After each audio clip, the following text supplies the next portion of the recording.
أعوذ بالله من الشيطان الرجيم. بسم الله الرحمن الرحيم. قد نرى تقلب وجهك في السماء فلنولينك قبلة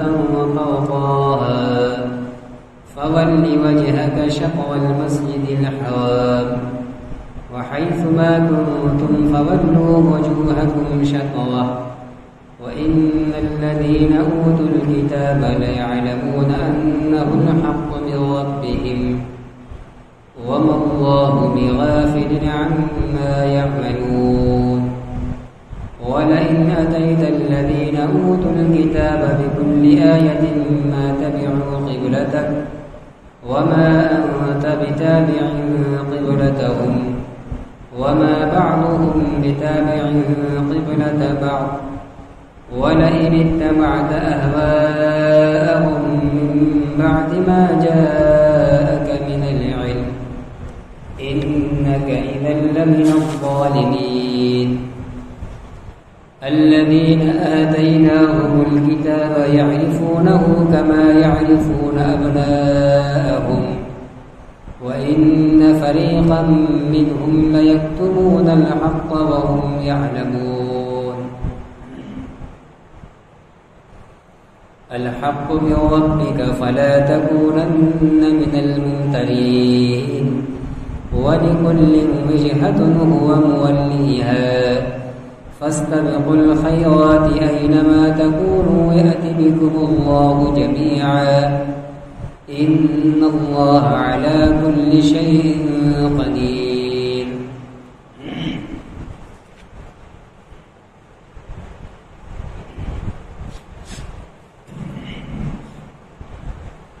یہ دوسرے پارے کا آغاز ہو چکا ہے.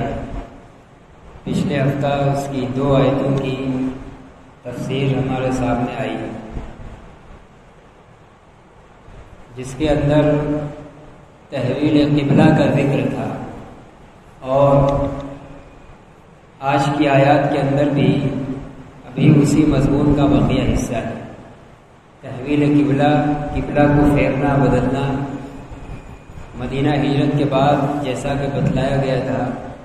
کہ بیت المقدس کی طرف رخ کر کے نماز پڑھنے کا حکم ہو گیا تھا، جدھر رخ کر کے 16-17 مہینے تک نماز ادا کی گئی اور پھر اس کے بعد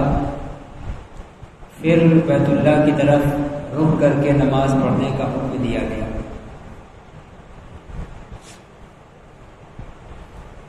آگے فرماتے ہیں قد نرى تقلب وجهك في السماء. ہم دیکھ رہے ہیں آپ کے چہرے کے آسمان کی طرف پھرنے کو. نبی اکرم صلی اللہ علیہ وسلم کی دل خواہش تھی کہ کعبہ کو پھر سے قبلہ قرار دیا جائے، اسی کی طرف رخ کر کے نماز پڑھی جائے. جب آپ مستقل نبی ہیں اور آپ کے پاس مستقل شریعت ہے تو آپ کے لیے اور آپ کی امت کے لیے امتیاز اور خصوصیت کی بات بھی یہی تھی کہ آپ کا قبلہ مستقل ہو، ممتاز ہو. اور ملت ابراہیمی کے پیروکار ہونے کا آپ اظہار بھی کرتے تھے اور آپ کو حکم بھی دیا گیا تھا. تو حضرت ابراہیم علیہ السلام کے ہاتھ سے جس گھر کی تعمیر ہوئی ہے وہ آپ کا قبلہ ہو، اس کی آپ کی تمنا ہوتی تھی اور بار بار آسمان کی طرف نگاہ اٹھا کر دیکھتے تھے کہ کب آسمان کی طرف سے وحی آتی ہے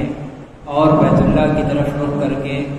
نماز پڑھنے کا، اس کو اپنا قبلہ بنانے کا حکم ہوتا ہے. اسی کو اللہ کہہ رہے ہیں کہ ہم آپ کے رخ کو، آپ کے چہرے کے آسمان کی طرف بار بار پھرنے کو دیکھ رہے ہیں. فَلَنُوَلِّيَنَّكَ قِبْلَةً تَرْضَاهَا. ہم ضرور بھی ضرور آپ کو پھیر دیں گے ایک ایسے قبلے کی طرف جس کو آپ چاہتے ہیں، جو آپ کا پسندیدہ قبلہ ہے، جدھر آپ چاہتے ہیں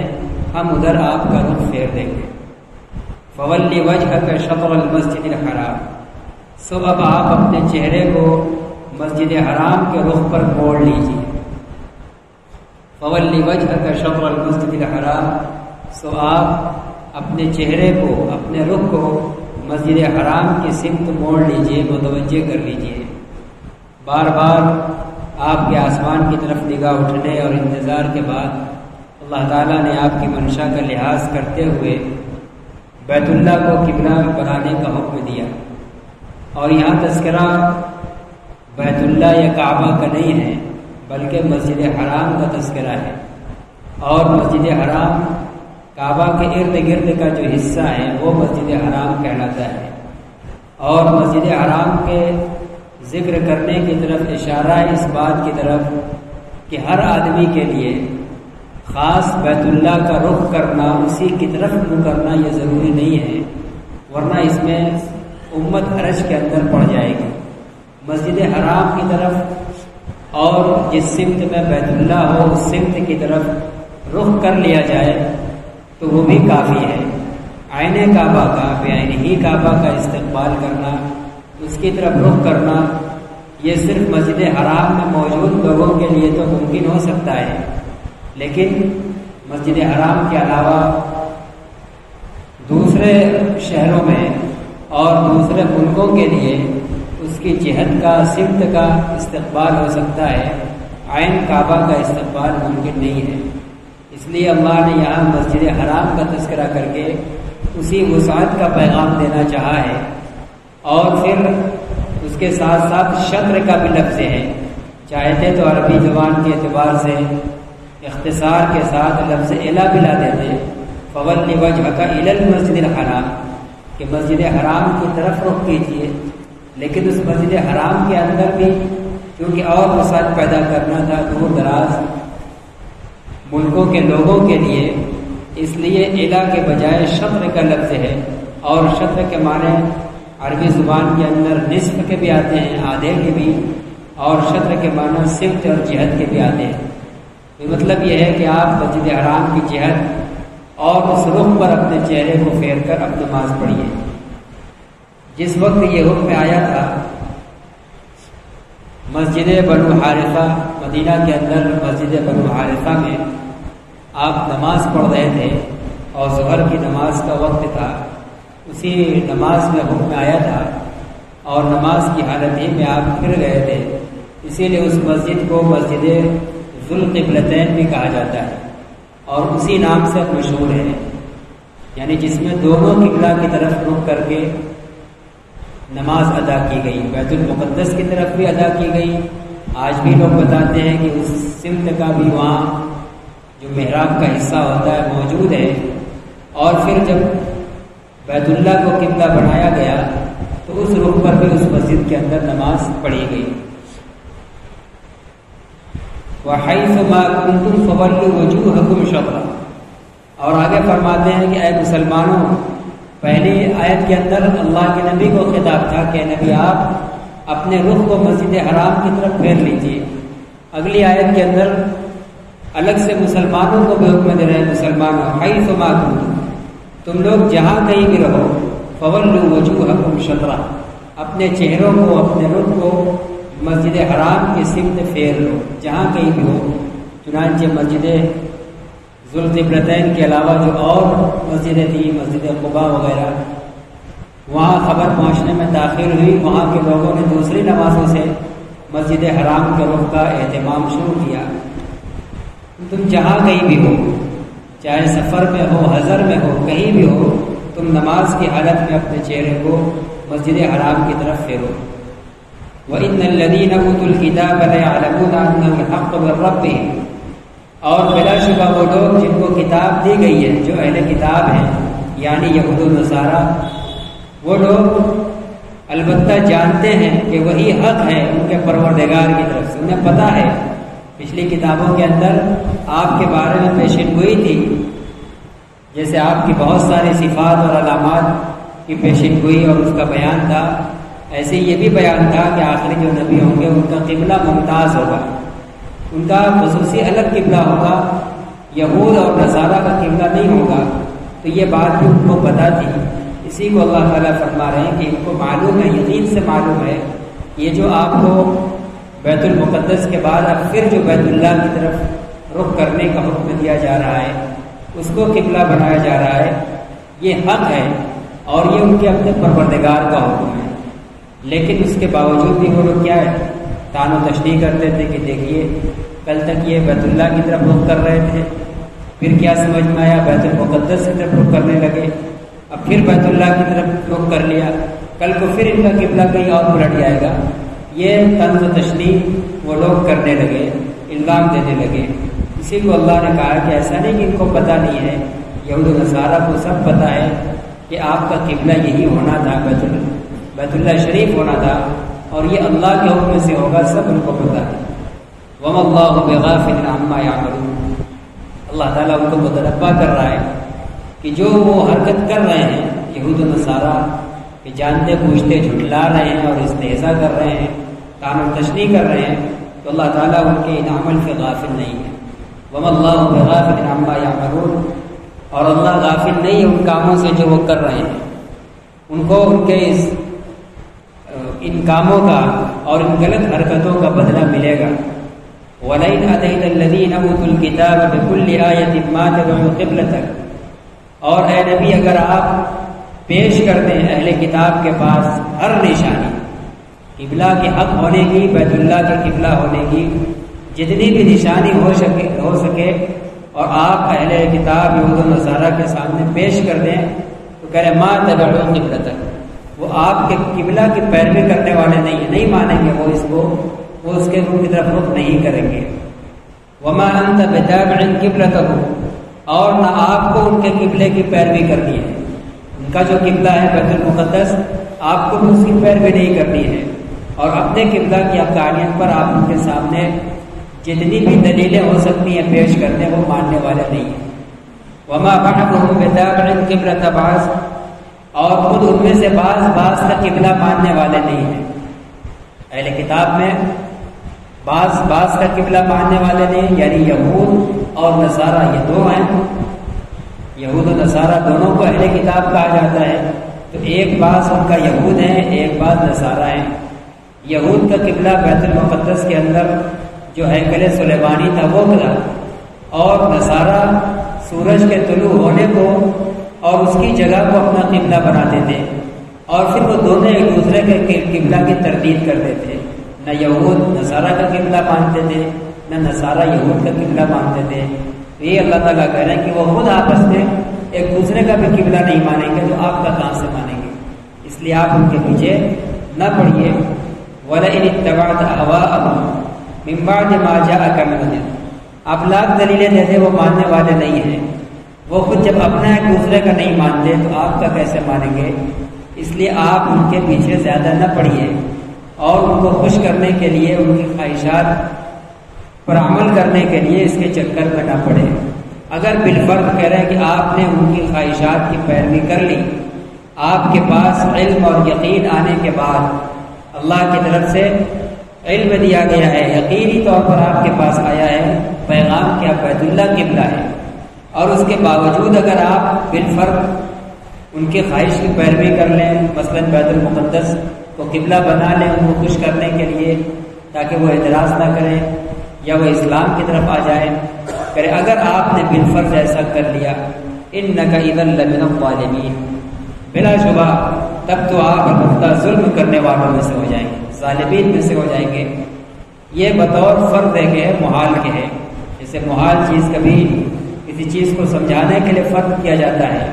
حقیقت میں پیغام امتیوں کو دینا ہے کہ آپ کو یہود و نصارہ کی پیروی نہیں کرنا ہے۔ یہود و نصارہ کی جو پیروی کرے گا کسی بھی چیز میں وہ ظالم سمجھا جائے گا۔ اور پھر امتی لوگ کیا، ہم اور آپ کیا کہہ رہے ہیں کہ نبی بھی بہت اللہ کا مقرب ہوتا ہے، چہیتا اور لاڈلا ہوتا ہے، بڑا محبوب ہوتا ہے، بالفرض ماننا غلط تو ایسا ہو نہیں سکتا۔ اگر بفرض محال نبی سے ایسا ہو جائے کہ وہ یہود و نصارہ کی خواہش کے پیچھے چل پڑے، ان کو خوش کرنے میں لگ جائیں، تو نبی باوجود مقرب ہونے کے، اونچے مقام پر فائز ہونے کی، وہ بھی ظالم ٹھہریں گے۔ جب نبی ظالم ٹھہرے گا اگر اس نے ایسا کیا، جبکہ یہ محال ہے کہ وہ ایسا کرے، تو ہم اور آپ عام آدمی اگر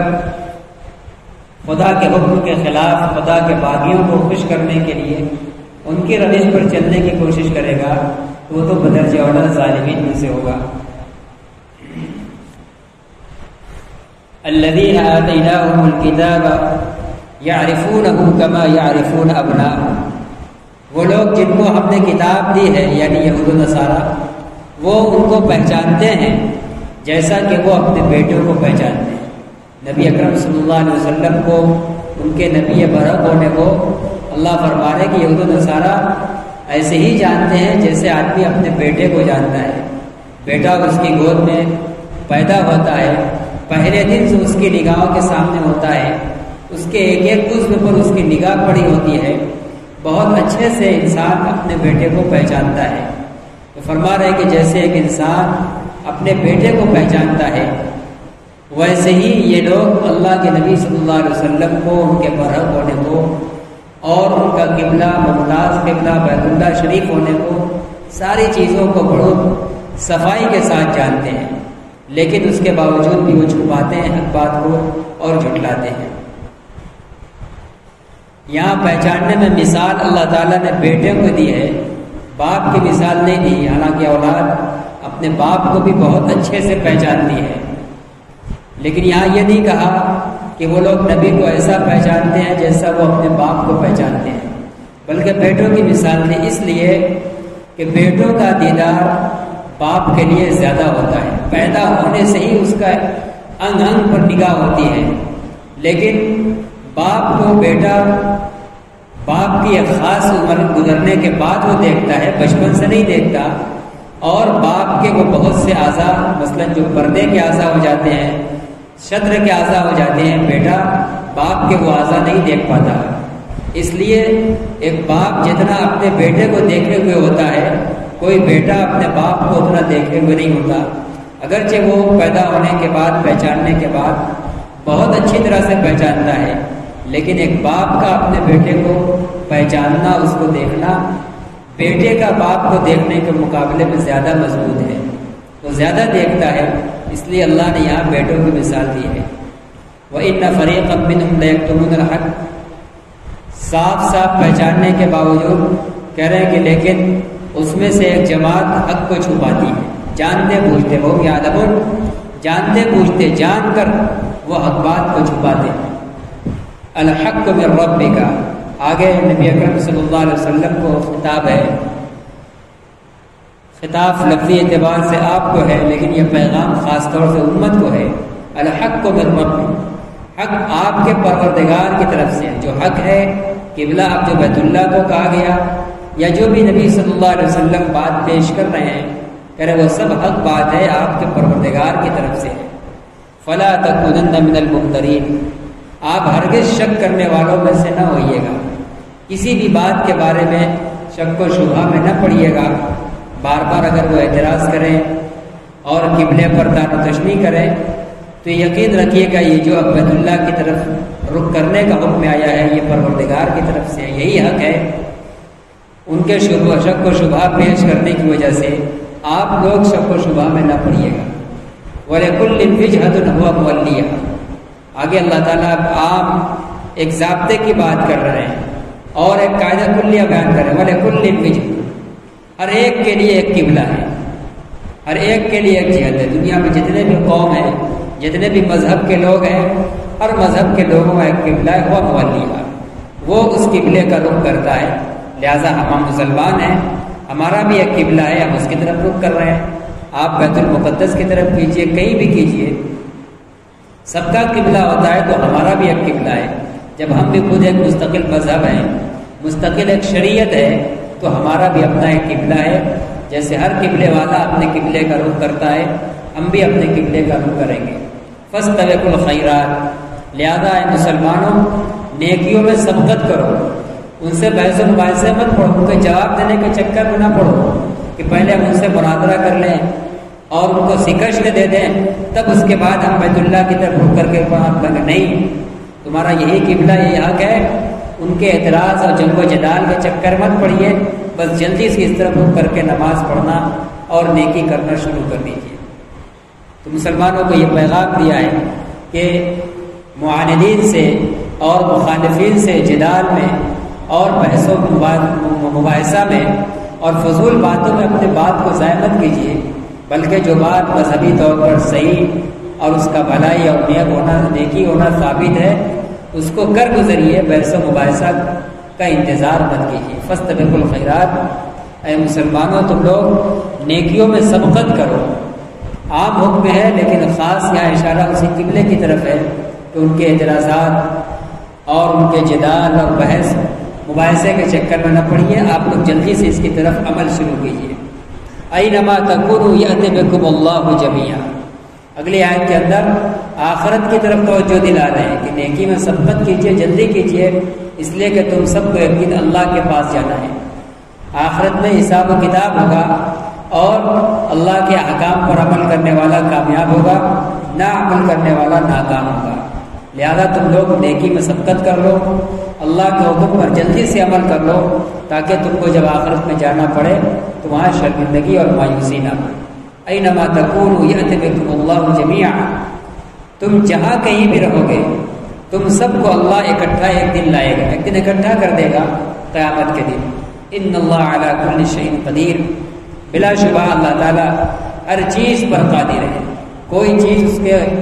احاطے قدرت سے باہر نہیں ہے۔ لہذا تم الگ الگ کہیں بھی رہو، ایک دن تم سب کو اکٹھا ہونا ہے۔ جب اکٹھا ہونا ہے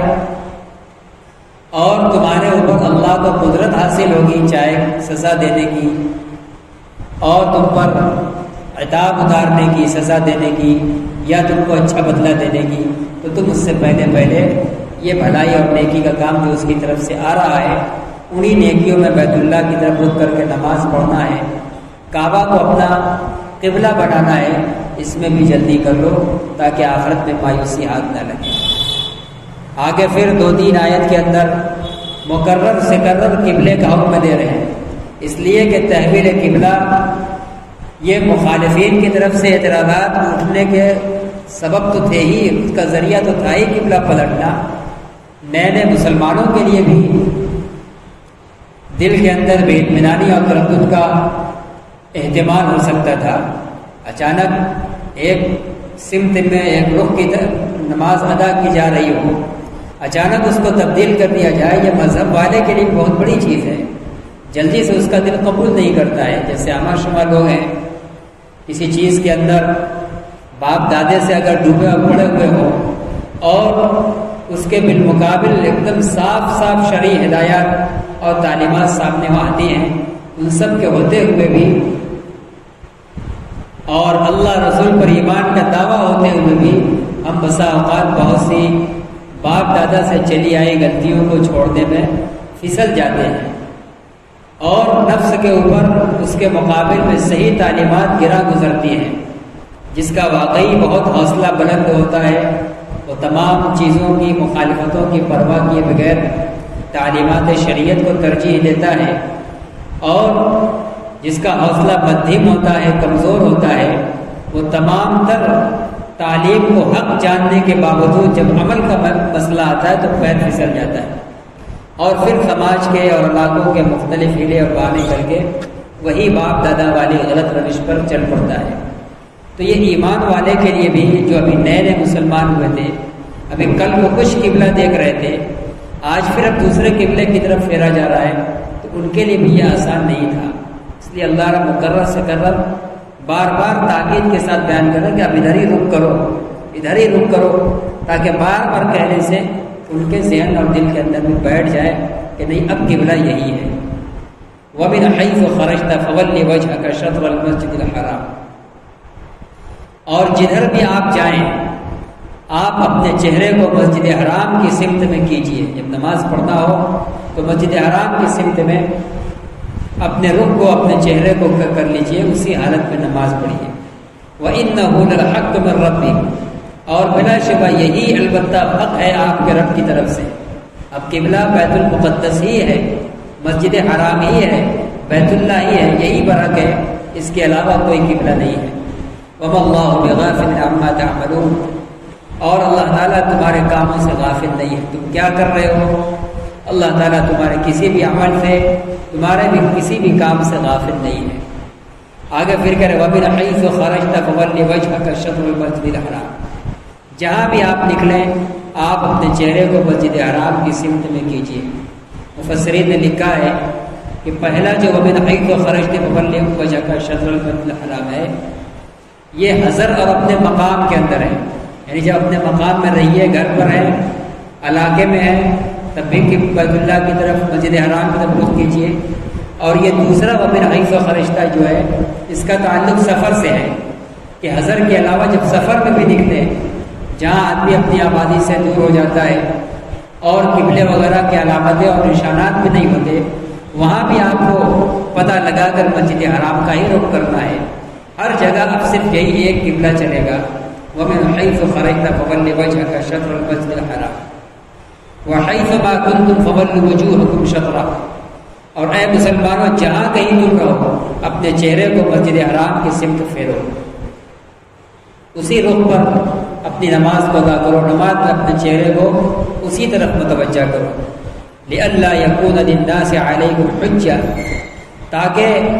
لوگوں کے لیے تمہارے خلاف دلیل نہ بن جائے، لوگوں کو تمہارے خلاف دلیل نہ مل جائے۔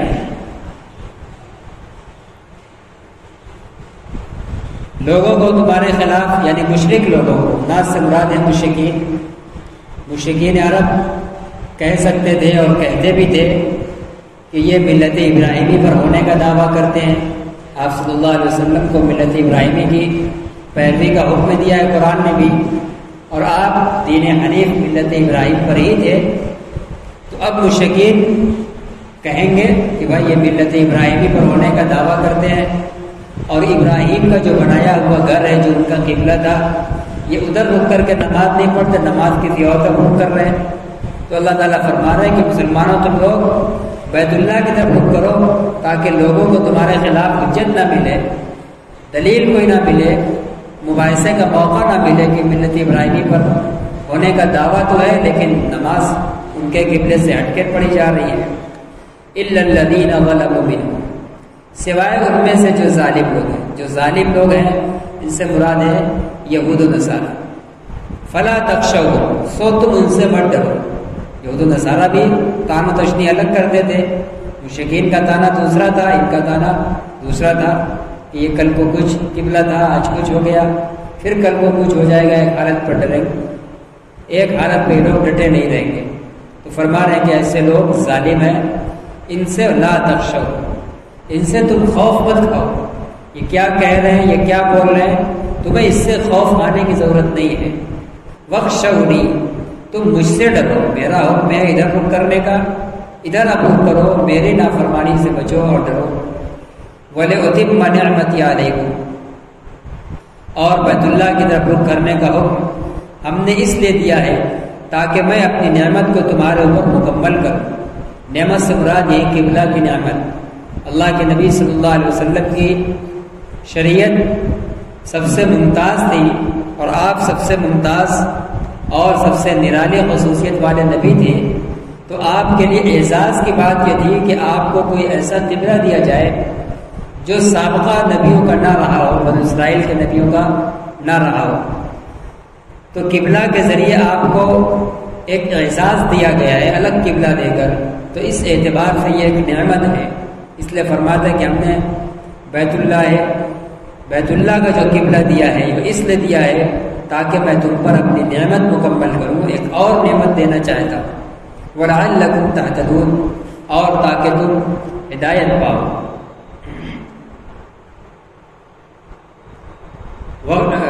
إِلَّا الَّذِينَ ظَلَمُوا مِنْهُمْ فَلَا تَخْشَوْهُمْ وَاخْشَوْنِي، فرماتے ہیں کہ تم لوگ اپنے چہرے کو بیت اللہ کی سمت پھیر لو اے مسلمانوں، تاکہ لوگوں کو تمہارے خلاف دلیل نہ مل جائے، لوگوں کو مباحثہ کرنے کا کوئی موقع نہ مل جائے۔ ہاں مگر جو ان میں سے ظالم لوگ ہیں وہ تبرہ بازی اور کام تشریح کریں گے، فلا تخشوا، تو تم کو ان سے ڈرنا نہیں ہے، ان کی باتوں سے خوف نہیں کھانا ہے۔ وخشونی، بلکہ مجھ سے ڈرنا ہے اور بیت اللہ کا رخ کر کے نماز پڑھنا ہے۔ وَلِأُتِمَّ نِعْمَتِی، اور بیت اللہ کا قبلہ ہم نے اس لیے دیا ہے رخ پھیرنے کا حکم ادھر، تاکہ میں تم پر اپنی نعمت کو مکمل کروں اور تاکہ تم لوگ ہدایت پا سکو، کامیاب ہو سکو۔ اللہ تعالیٰ ان ہدایات پر عمل کرنے کی توفیق عطا فرمائے۔ وآخر دعوانا الحمد للہ۔